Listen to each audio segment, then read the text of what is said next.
Hey kids, I'm glad that you're back for another week of our Kid Life Midweek Bible Study. Are you guys ready to kick it off? So am I. Up on your feet, let's count it down and then sing a song.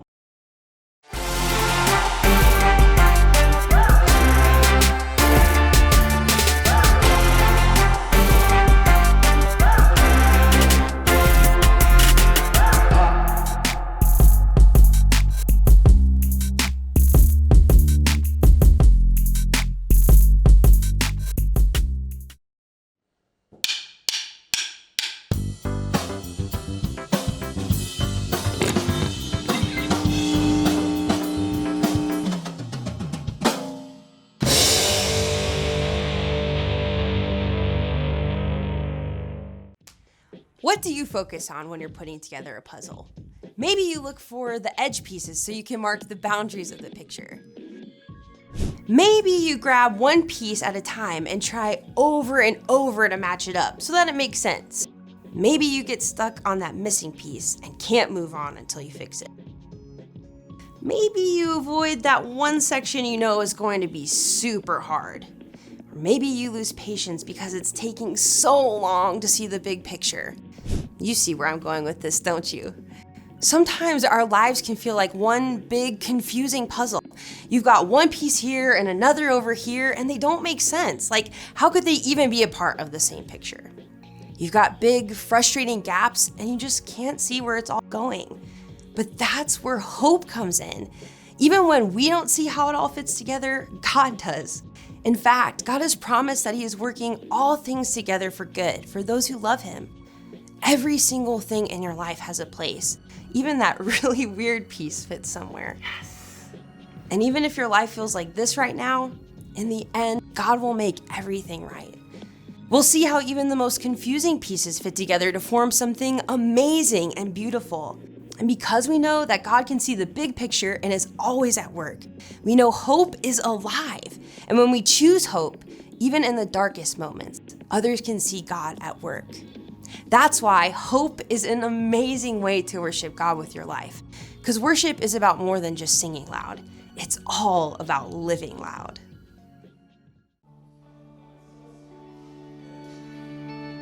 When the night is darkest and I feel weary, I'm not alone, 'cause you are with me. A new day is coming, I see light, and the sun will rise, and hope is alive, yeah. No matter what tomorrow brings, I know that you'll be by my side all the time. You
Ooh.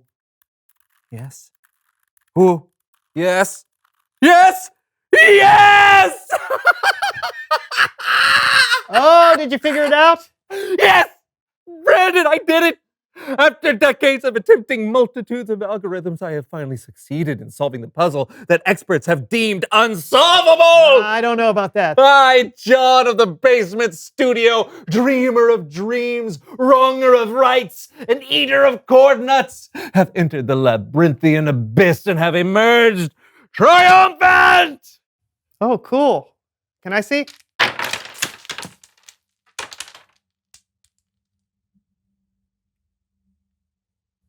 Oops.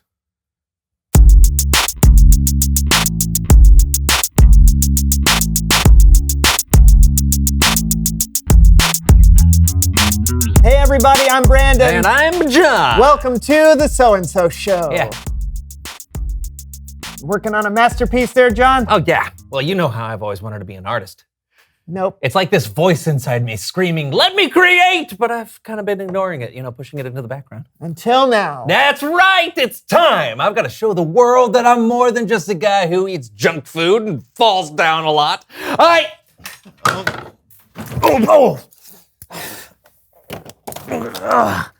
Sorry. Oh, look at that. Huh. I am an artiste.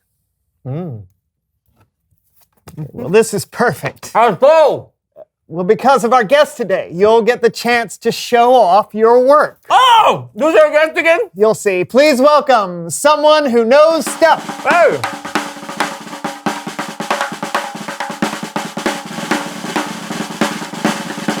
Hey, come on in. Have a seat. Yeah, watch out for the floor donuts.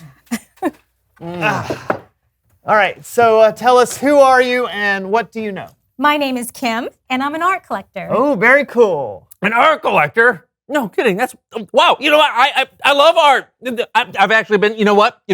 I like this. You know what? This is incredible. So, what kind of art do you like to collect? Oh, all kinds. Paintings, photographs, pottery. Pottery? Hey, I've been working on some pottery. Actually, I'm an artiste. Oh, What else? very nice. Yes, it's an elephant. Yeah. Do you think this is something you'd like to, collect? Oh, wow. I don't know. Well, it's very, are you just starting out? Well, sort of. I mean, I've been an artist my whole life, but this is the very first thing I've actually made. Oh, well, this is a great first effort. Oh, thank you. Yeah. I'm just not sure if it really fits in with my collection. Okay. Cool. Cool. I'm sorry. I hope I didn't. No. An artist must be able to withstand the harshest criticism. This is me withstanding. Okay. So, do you have anything with you from your collection that you'd like to show us? Sure do. This bowl was made by my daughter. Oh, She's very new to pottery, but this piece really means a lot to me. that's amazing. Yeah, that's cool. That's really, really cute. Your daughter made that? Oh, here's one of my favorite pieces. Oh, wow. This bowl is kintsugi. What? It's what? Kintsugi. It's an old Japanese art form. The artist takes something broken and creates something new out of it, and uses gold to put all the broken pieces back together. Wow. Gold? Yep. That's beautiful. Yeah. Okay, but why fix a broken piece of pottery? Wouldn't it be better to make something new? That's the beauty of kintsugi. See these gold lines? Oh, yeah. That's where the bowl broke. The artist has to piece the broken pieces together just right, and then use a special glue and gold to fill in the cracks. Wow. Kintsugi highlights the cracks and the brokenness rather than covering them up. So the places where it was broken actually make the pottery more unique and beautiful, and more valuable even. Wait, more valuable, huh? That's right. Kintsugi artists make something good out of something that seems bad. What is happening? I'm making art! Kintsugi's not so much about breaking things, but rather putting them back together. Oh, that's right! That's right! Hey, I can glue this back together, and then I can make it more valuable. You got any gold? No. Hey, let's make some more things valuable. Oh, No. a lamp! Kintsugi!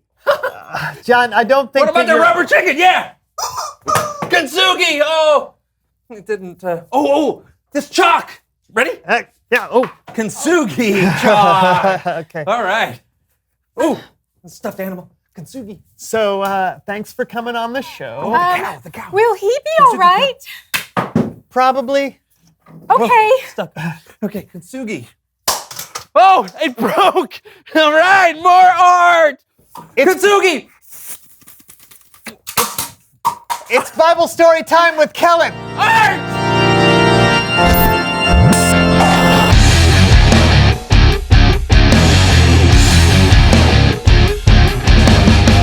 Hey guys.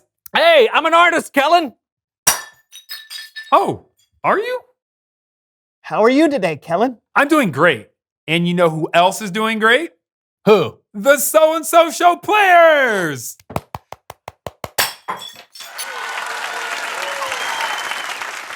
They're going to be helping us out with today's story. And you can read this story for yourself in the book of John. So let's get to it. Jesus had many friends, and one of his close friends was named Lazarus. Lazarus, he had two sisters who were also friends with Jesus, Mary and Martha. One day, though, Lazarus got really sick.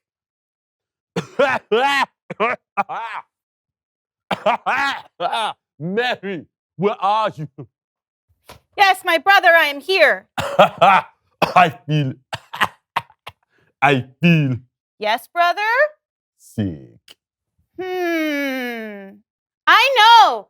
Me and Martha will write a letter to Jesus. He'll know what to do. So Mary and Martha had a message sent to Jesus. Okay, excuse me, you silly billies. I got a letter here for Jesus. That's me. Oh, you have a letter from Bethany. Whoa.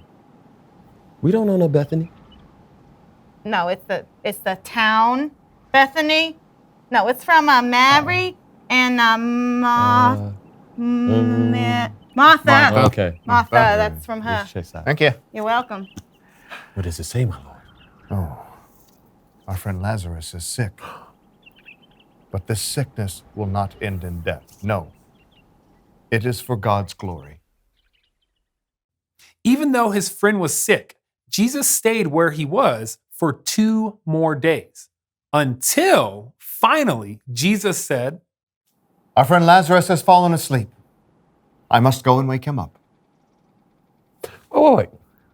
You sure that's a good idea? Because, look, when I'm sick, I love to sleep. I love to sleep. So maybe he just needs to sleep so that he'll feel better. Problem solved. There we go. We ain't got to go nowhere.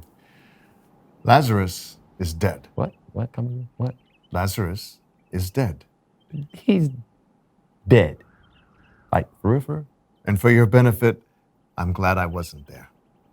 But now, you will believe. Come with me. when Jesus arrived, he found out that Lazarus had already been in the tomb for 4 days. Many had come to comfort Mary and Martha. When Martha heard that Jesus was coming, she went out to meet him. My Lord, it is I, Martha. I wish you would come sooner. Maybe my brother would not have. Have what? Died. Ooh. But I know that even now, God will grant you anything you ask for. Your brother will rise again. I am the resurrection and the life. Anyone who believes in me will live even if they die. Do you believe this? Yes, my Lord, I believe that you are the Messiah and the Son of God. I'll go get Mary. It is I, Mary.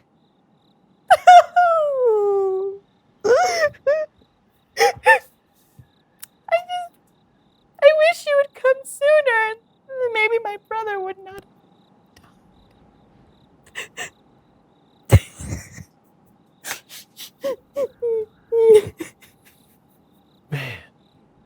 I've never seen Jesus this sad. I gotta write this down.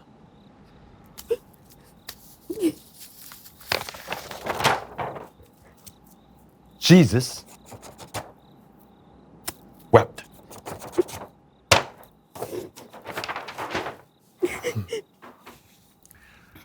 Where have they put him? Come and see. Jesus came to the tomb where they had placed Lazarus. It was a cave with a stone in front of the entrance, and a crowd gathered around outside. Right over here. Wait a minute. Are you Mary or Martha? Martha. Take away the stone. But Lord, it's gonna smell really bad. Lazarus has been in there for 4 days. Didn't I tell you that if you believe, you will see God's glory? Father, I thank you for hearing me. I say this so that the people here will believe that you sent me.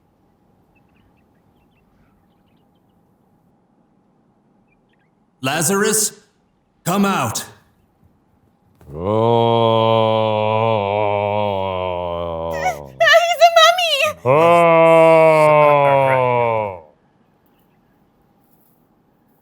No, it is me, Lazarus.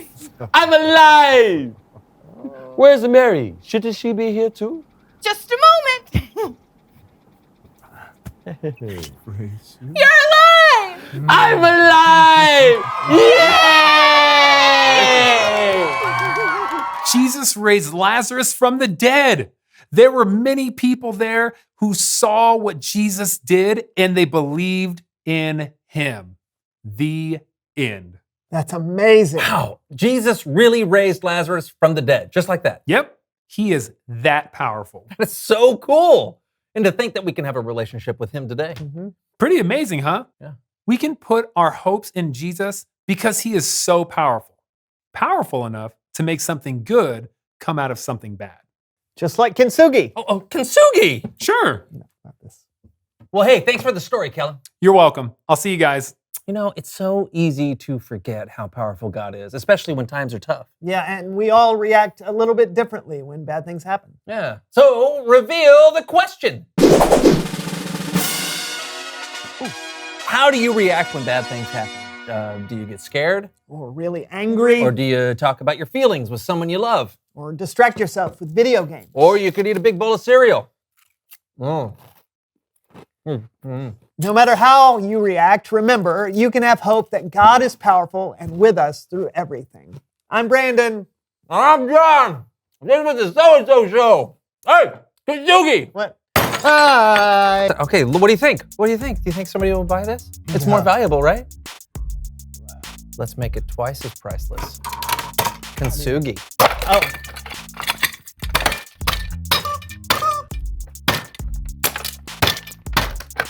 See, now it's even more. See, now they'll buy it.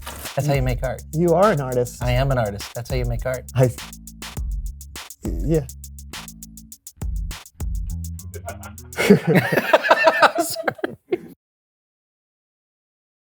All right, well, thanks to our guys at the So-and-So Show for catching us back up on what we learned this past weekend, because we're learning about hope. Hope is believing that something good can come out of something bad. So in our story today, what's another meaning for the word puzzling? Let's start this way. What's another word or meaning for the word puzzling? Think about that. Confusing? Hard to understand? Okay, So, with that in mind, what was puzzling in our story today? What was puzzling about our story today? Yeah, why didn't Jesus just leave right away to go heal Lazarus? Well, what happened a few days later after Jesus said that Lazarus wasn't going to die? He died. Yeah. So what did Jesus do next? He went back to where Lazarus was, right? Yeah, well, what did Jesus do when he arrived to be with his friends, Mary and Martha and the disciples? Well, yeah, that's true, but let's remember the whole thing. He was sad, but he prayed and he thanked God. Then he called Lazarus out of the tomb, raising him from the dead. See, it wasn't that he just raised Lazarus. Jesus showed that how much he felt for us as well, because he was sad. And then he prayed, but in the midst of this horrible situation, he was thanking God. And then he raised Lazarus from the dead, showing that he truly is the Son of God. So here's what I want you to do. Why don't you go to your parents, all right, and ask them if they can share a story about a time when maybe you faced something that seemed impossible. And ask them, hey, were you able to see and feel God's presence at the time, and how? You know, it's important for you to understand how God has worked and provided hope in the midst of tragedy or hard circumstances for your family. So for me, I can just tell you, a couple of months ago, I lost my brother. And I don't know why, but this week it's kind of been weighing on me. And I keep thinking about him. And I've been looking at pictures of him and just, I don't know, there's been times I've wished I could have just picked up the phone and called him and spoke with him. But in those moments, God has reminded me that he's with me. God is with me. He's there even when I can't call my brother. And in the midst of all of that happened with my brother, his son, my nephew, he's getting ready to leave and go to the Word of Life College down in Tampa, Florida. And he's going on a missions trip this summer. And all of this came out of the fact that my brother, his dad, worked in ministry. And now Brady says, you know what? I feel like God's calling me to carry out my dad's legacy. Brady wants to work in ministry. He's not sure exactly what, but in the midst of all of that, God's worked out something beautiful and good. So kids, I want you to know, remember our bottom line, whatever happens, just remember how powerful God is. He can work things out for his glory in his way. Now, our memory verse is John 16:33. It says, in this world you'll have trouble, but be encouraged. I've won the battle over the world. Well, kids, I hope you enjoyed the midweek Kid Life Bible study today, but I hope you'll be back with us next week. That's all the time I got for right now. But you know the routine. Right hand up. High five. I'll see you soon.